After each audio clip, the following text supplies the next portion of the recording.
Hello and welcome to What I Read, the series of short reviews where I talk about the books that I read this week, and we are talking about Batman Static Beyond, issue number 2. Story and writing by Evan Narcisse. Story and art by Nicholas Draper-Ivey. Colors by Will Quintana. And lettered by Wes Abbott.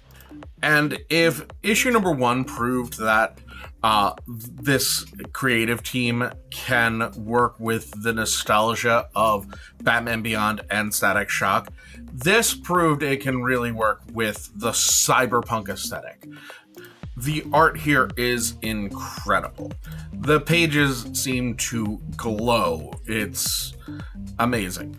And the story is popping off in a very interesting way, having introduced what I assume is going to be the villain for this mini, Shutdown. Well, probably not going to be the full villain for this mini. Probably more going to be, the misunderstood kid that they're trying to help.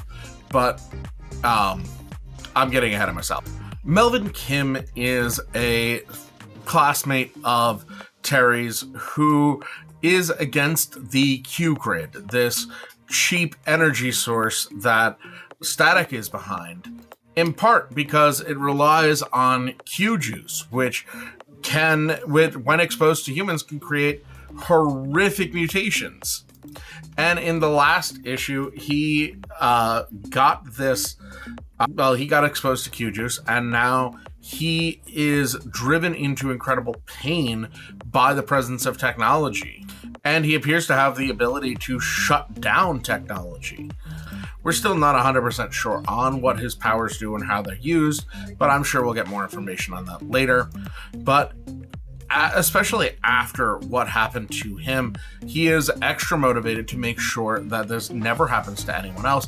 And so he is attacking the Q-Grid to make sure it can't hurt anyone else.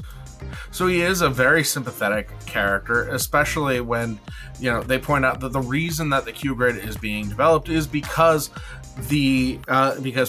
of data centers driving up the cost of electricity and making sure that that poor people can't afford to keep the lights on, which is very timely as we're seeing right now with data centers throughout America.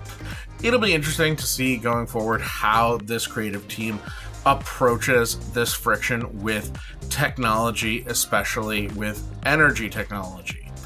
But for right now, I'm giving it an A. It was lovely. It's really incredible. I'm enjoying it.